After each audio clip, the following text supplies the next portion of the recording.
व्यवहार भानु। ऐसा किस मनुष्य का आत्मा होगा? ऐसा किस मनुष्य का आत्मा होगा कि जो सुखों को सिद्ध करने वाले व्यवहारों को छोड़कर उल्टे आचरण करने में प्रसन्न होगा। ऐसा किस मनुष्य का आत्मा होगा?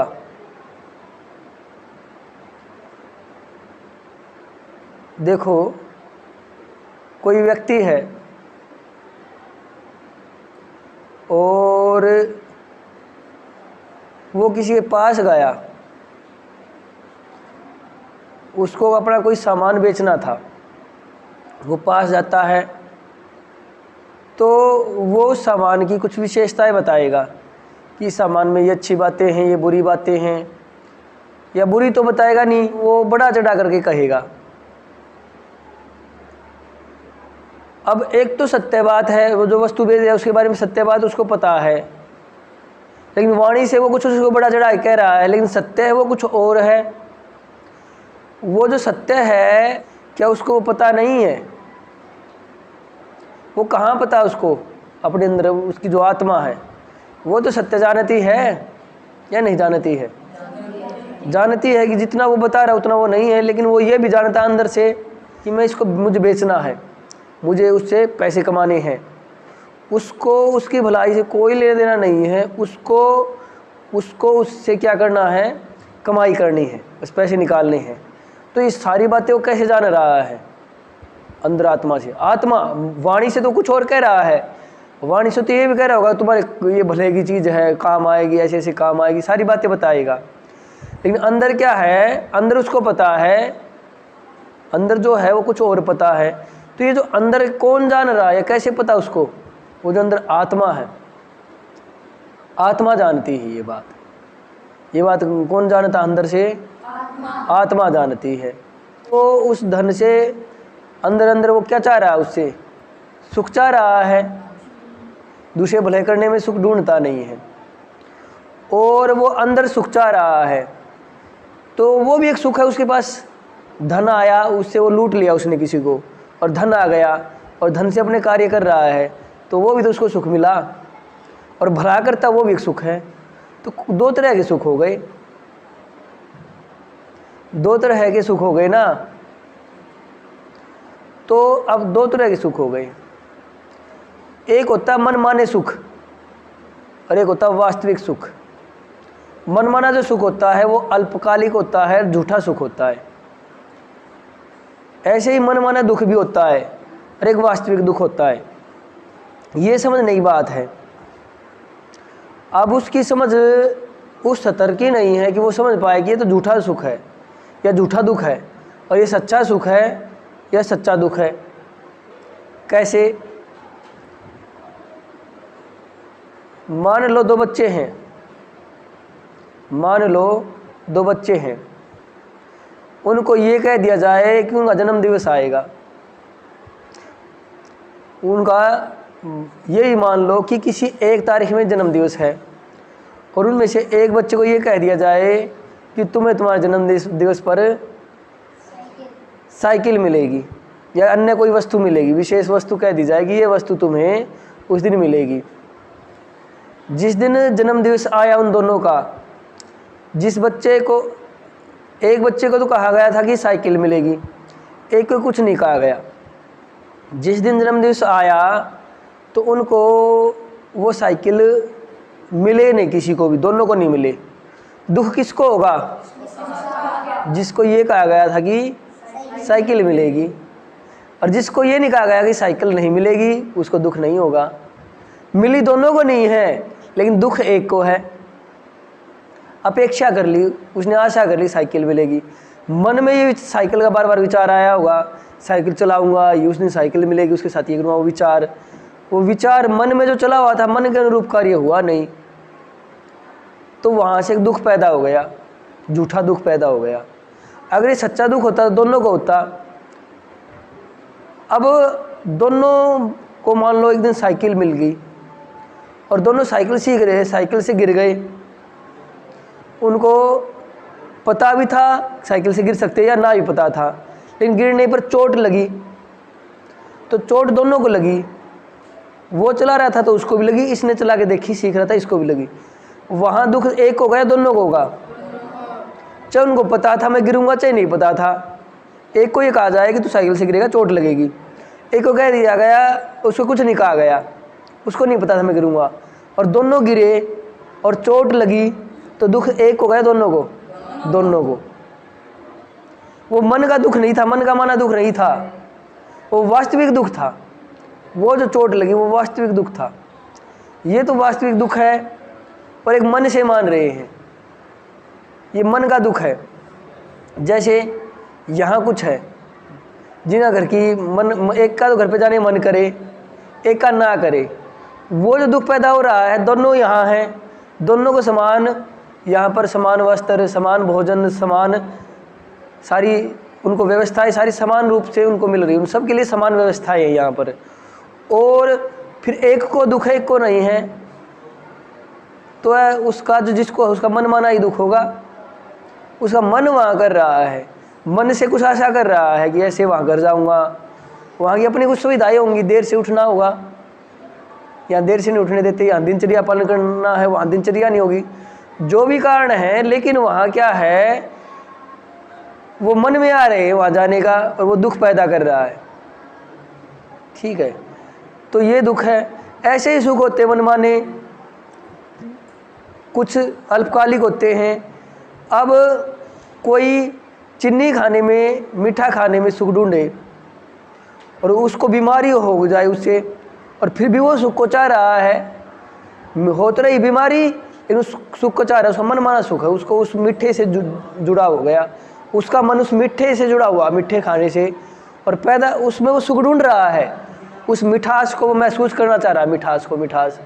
लेकिन परिणाम तो उसका दुख है, अल्पकालिक सुख है और दीर्घकालिक दुख है। वो जो तत्कालिक उस समय तो उसको कुछ सुख मिल रहा है मीठे का, या मीठे में वो सुख ढूंढ रहा है, और कितना सुख, जब खाया तभी सुख मिलेगा, जब खाएगा तभी सुख मिलेगा, उसके बाद तो मिलेगा नहीं। और उससे बीमारी आ गई लंबे समय की तो दुख आ गया लंबे समय का, सुख आया थोड़े समय का, दुख आया। ये जो मनमाने सुख होते हैं ना, ये थोड़े समय के सुख होते हैं, दुख लंबे समय के दे जाते हैं। अब कोई किसी को ऐसे ही वो गया, किसी को लूट रहा था, उसने वस्तु चिपकाई, वो व्यक्ति गया हुआ था, उसने उसको लूटना चाहा, आत्मा से जानता था वो गलत कर रहा है, लेकिन फिर भी उसकी हानि की। लेकिन जब वो हानि करेगा, जब दूसरे को पता चलने लग जाएगा तो हानि करता है। उसको तो कुछ अल्पकालिक सुख मिल गए, लेकिन लंबे समय में उसको फिर उसका काम बिगड़ने लग जाए, आगे तो वस्तु चिपकाएगा, इसे कोई खरीदे ही नहीं। और या कोई और जो दूसरों के साथ दुष्टता करना चाहेगा और अधर्म से धन लेकर के आएगा, तो वो धन भी उसको कहीं ना कहीं हानि कर देता है, तो उसकी लंबे समय की हानि हो जाएगी। उस थोड़े समय सुख तो मिला लेकिन लंबे समय की हानि कर लेगा। तो हमें मनमाने सुख, मनमाने दुख, उनसे बचना चाहिए। हमें किस तरह कैसा दुख दूर करना चाहिए, जो वास्तविक दुख है उनको दूर करो और वास्तविक सुख उनकी ओर जाओ, और अपनी आत्मा में देखो कि वास्तविक सुख क्या। व्यक्ति को बाहर से तो पता है, वो ये कहे कोई कि ये वस्तु खरीद लो, ये किसी साथ जोर लगा करके कहे, जोर दे करके किसी बात पर आग्रह करे, और उसको पता ये हानि पहुँचाएगी। बाहर से तो कह रहा, अंदर से उसको पता हानि पहुँचाई, तो ये बात कहाँ पता? अंतरात्मा में। तो यही बात है, अंदर तो पता ही होता है, वाणी से कुछ भी कहे, अंतरात्मा, अच्छा अंतरात्मा में ही वो दूसरे की हानि कर रहा है, लेकिन अपना सुख वो कहाँ ढूंढ रहा? अंतरात्मा में। वैसे वो तत्कालिक सुख ढूंढ रहा, वो उसको पता नहीं है कि ये मुझे हानि करेगा। अब यहाँ हमें विचारपूर्वक देख लेना चाहिए कि कौन सा कार्य करे, क्या करे और क्या ना करे, जिससे लंबा सुख मिले, वास्तविक सुख मिले, झूठा सुख नहीं मिले, मनमाना सुख नहीं मिले, वास्तविक सुख हो।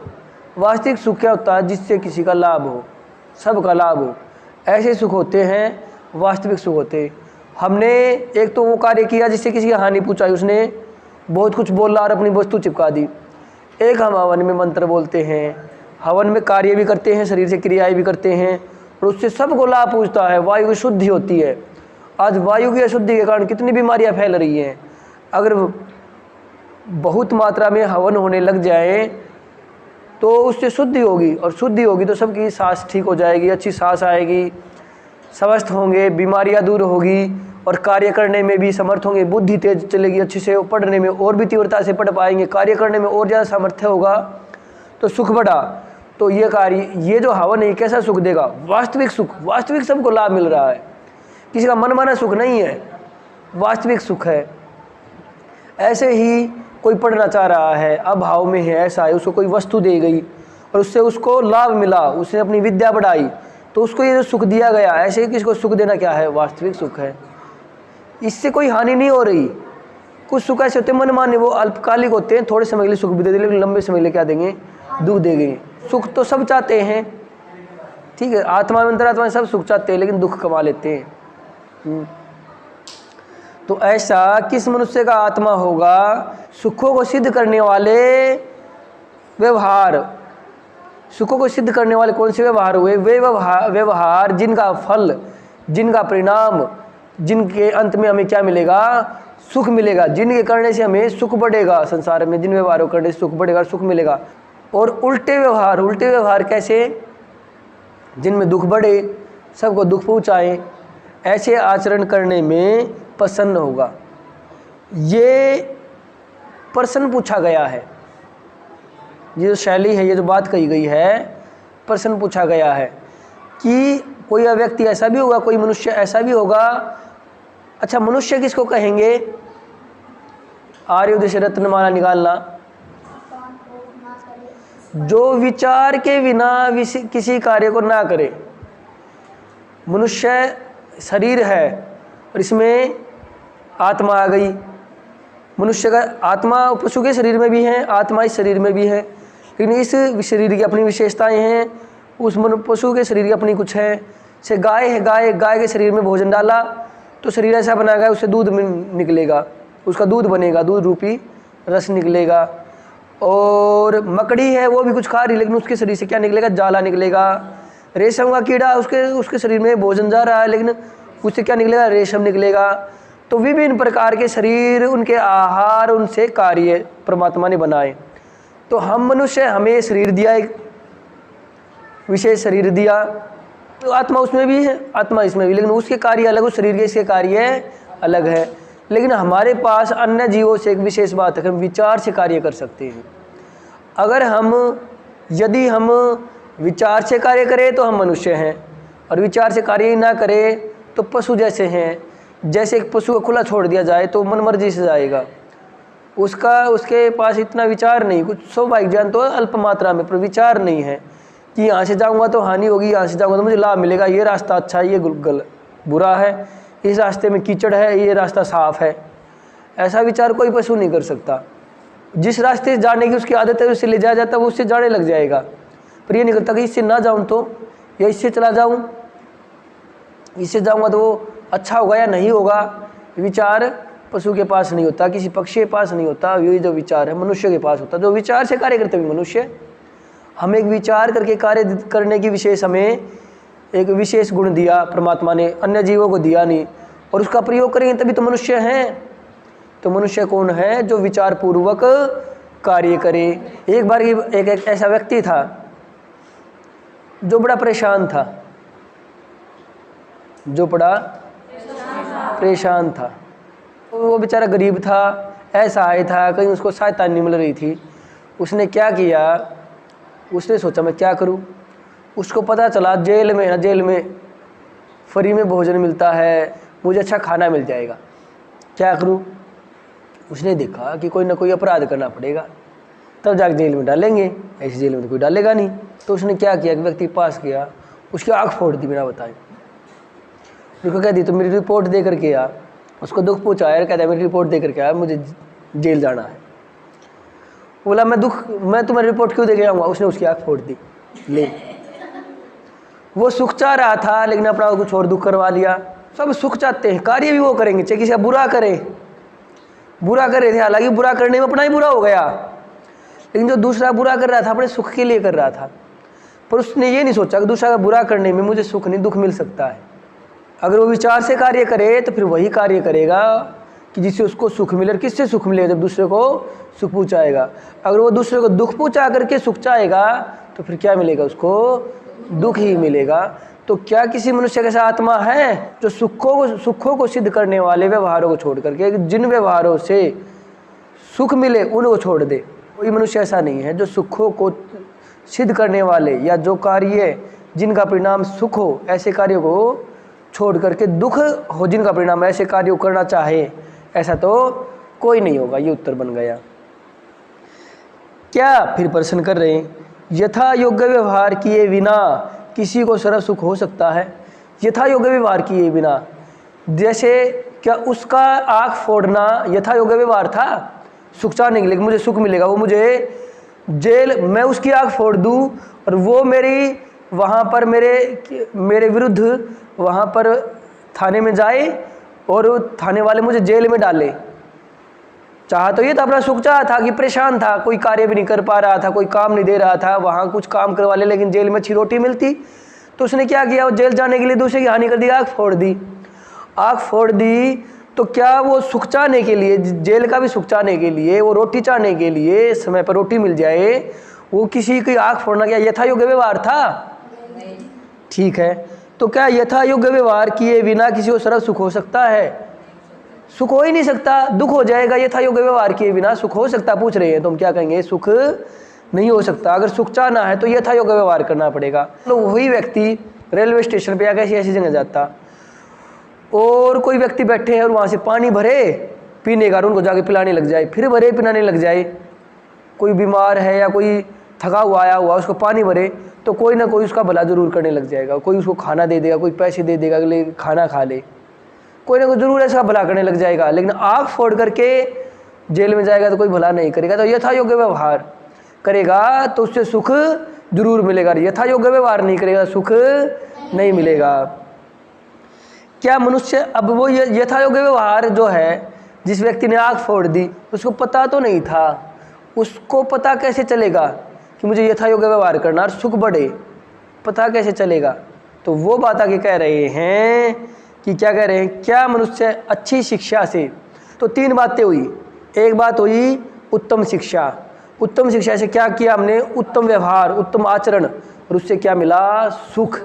अगर बुरी शिक्षा, उससे बुरा आचरण, बुरा व्यवहार, और उससे दुख। व्यवहार भानु लिखी कि इससे हम क्या करें? उत्तम व्यवहार करें। हमें व्यवहार हमारे प्रकाशित हो जाए जीवन में। उत्तम व्यवहार कैसे करें हमें समझ में आ जाए, उसके लिए क्या किया? उत्तम शिक्षा दे रहे हैं। उससे व्यवहार हमारा, हम अपना उत्तम आचरण करेंगे, उस उत्तम आचरण से सुख मिलेगा। तो कह रहे हैं कि पहले तो बताया कि सुख चाहना किसी को, तो सुख के लिए क्या चाहिए? उत्तम आचरण, उत्तम व्यवहार करना पड़ेगा, यथा योग्य व्यवहार करना पड़ेगा। तो यथा योग्य व्यवहार के लिए क्या क्या कह रहे हैं? अब क्या मनुष्य अच्छी शिक्षा से, वो अच्छी शिक्षा पा करके धर्म, अर्थ, काम और मोक्ष के फलों को सिद्ध नहीं कर सकता है? तो कर सकता है अच्छी शिक्षा के द्वारा। अभी धर्म, अर्थ, काम, मोक्ष क्या कह दिया कि वो कह दिया कि जिनसे विशेष सुख मिलता है। एक तो कह दिया था थोड़े समय का सुख और उससे बाद में दुख भी मिले। जैसे किसी ने मीठा खाया, थोड़े समय का सुख, उसको उस मीठे से सुख ढूंढ रहा है उसमें अपने अंदर, लेकिन वो बीमारियां पैदा करे कल को, तो लंबे समय क्या हो गया? वो दुख हो गया। लंबे समय क्या हो गया? दुख हो गया। लेकिन कुछ ऐसे कार्य होते कौन से, जिनसे धर्म, अर्थ, काम, मोक्ष ये मिले, इनकी प्राप्ति हो, इनके द्वारा वो क्या होगा? लंबे समय का सुख मिलेगा। धर्मयुक्त कार्य करेगा, दूसरे के धर्मयुक्त कार्य, समझ गए? न्याय आचरण युक्त जीवन जिएगा, सर्वहित करेगा, तो पक्षपात रहित जो होगा ये धर्म के कार्य है, सबके भले के लिए का सोचे वो, तो ये इससे उसको लंबा सुख मिलेगा। अच्छा, अर्थ है कि वो अपना कुछ उपार्जन करे उस जीवन में। मान लो आप किसी के भले के लिए कार्य करना चाहें, अपना ही भला करना चाहे, दूसरे भले, अगर आपके पास साधन है नहीं, कैसे कर लोगे? तो साधन जुटाना, सारा साधन संपन्न होना, कोई अभाव ना होना। धन चाहिए, धन उसके पास, वस्तु है, सारी वस्तुओं का होना। अब कोई एक तो गरीबी जीवन जिए, एक विशेष जीवन जिए, जो सारी उसके पास सुविधाएं हों, लेकिन वो सुविधाएं कैसे होनी चाहिए? धर्म से कमाई हुई और धर्म पे लगाए, तो वो सुविधाएं उसके पास फले फूलेंगी। तो ये हो गया अर्थ। काम हो गए उसके अच्छे कार्य, पुण्य कार्य, ठीक है, विशेष कार्य, किसी को विद्या का दान करे, पढ़ावे, वस्तु का दान करे, अच्छी अच्छी वस्तु सबके भले के लिए काम करे, तो ये अच्छे अच्छे कर्म करे, उच्च कर्म करे। अब एक व्यक्ति है किसी को डंडा मारता है, दुख पहुँचाता है, ठीक है, और एक उसी हाथ से आहुति डालता है, हवन करता है, कार्य तो हो रहा, कर्म तो हो रहा है। एक तो कार्य है डंडा मारने का, किसी को हानि पहुँचाने का, पीटने का, किसी को दुख देने का, और एक उसी हाथ से वो आहुति डाल रहा है, हवन कर रहा है, कार्य वो भी हो रहा है। तो कार्य कौन सा करना है? काम कौन सा है? हवन करने का, जिससे सुगंधी फैलेगी, सबको भला मिलेगा, सबको अच्छी सांस ले पाएंगे, अच्छी हवा में सांस ले पाएंगे। अब फैल तो गाड़ी जो चला रहे, प्रदूषण तो वो भी फैला रहे हैं, हवा को, पाप तो वो भी कमा रहे हैं, और एक हवन करके उसको शुद्ध कर रहा है तो पुण्य वो कमा रहा है। काम दोनों किए जा रहे हैं, काम दोनों किए, लेकिन काम कौन सा? उसको काम भी जो अच्छी शिक्षा होगी। अब उस किसको पता चलेगी? एक तो किसी पिटाई कर रहा है और एक किसी को वो क्या कर रहा है, हवन कर रहा है, तो वो कैसे कर पाएगा? उसको कैसे पता चलेगा ये हवन में मुझे भला होगा और उससे किसी का मेरी हानि होगी? उसका जो काम कैसे सुधरेंगे? अच्छी शिक्षा से। वो साधन संपन्न कैसे होगा? अर्थ कैसे सिद्ध होगा? अच्छी शिक्षा से। धर्म के कार्य कैसे कर पाएगा? अच्छी शिक्षा से। और मोक्ष का फल, मनुष्य ये जो शरीर मिला है इसके बंधनों से छूट जाते हैं और विशेष सुख मिलता है, लंबे समय तक, बहुत लंबे समय तक विशेष सुख की प्राप्ति होती है, वो मोक्ष है। ये जो धर्म है, अर्थ है, काम है, मोक्ष है, कैसे सिद्ध होंगे? ये भी अच्छी शिक्षा से ही सिद्ध होंगे। तो सुशिक्षा का होना जरूरी है, और इसके बिना पशु के समान होकर दुखी नहीं रहता। क्या अच्छी शिक्षा ना मिले तो पशु के समान हो जाते हैं। पैदल ही चलता है तो अच्छी शिक्षा उसके पास क्या होनी चाहिए? तो मनु ऋषि ने कहा कि दृष्टिपूतम निषेध पादम, अपना कदम विचार करके रखें। अब वो देख करके चले नहीं, तो शिक्षा उसके पास थी नहीं, उसके पास शिक्षा नहीं, देख करके चलना चाहिए। और उसने क्या किया? फिर ठोकर खाई, मुंह भी लग जाए, मुख पे चोट लग जाए, पैर में चोट लग जाए, तो ये सारी उससे क्या कर लिया उसने? अच्छी शिक्षा नहीं थी। तो अच्छी शिक्षा नहीं हुई तो पशु की तरह ठोकर खाएगा और दुख मिलेगा। अगर उसको अच्छी शिक्षा होती, उसने एक ऋषि को पढ़ा होता और देख के चलता, या किसी बड़े ने, माता पिता ने उसको शिक्षा देती होती गुरु ने कि देख करके चलना चाहिए, और वो देख करके चलता, तो वो ठोकर नहीं खाता, उसको दुख नहीं होता। तो अच्छी शिक्षा होती तो उसका कार्य अच्छा कर पाता और सुख मिलता। और अच्छी शिक्षा नहीं होगी तो वो अच्छे से नहीं कर पाएगा, कुछ का कुछ करेगा पशु के समान, और वो दुख पाएगा। इसलिए अच्छी शिक्षा के लिए जिसे सुख मिले, अच्छी शिक्षा उससे अच्छा आचरण और उससे सुख मिले, इसलिए सब मनुष्यों को सुशिक्षा युक्त होना अवश्य है। इसलिए यह जो पुस्तक है बालक से लेकर के वृद्ध पर्यंत सबके लिए, सभी मनुष्यों के सुधार के लिए क्या इस पुस्तक का विधान किया जाता है। इसमें नियम बताए जाते हैं, इसमें विधि बताई जाती है कि किस प्रकार संसार में कार्य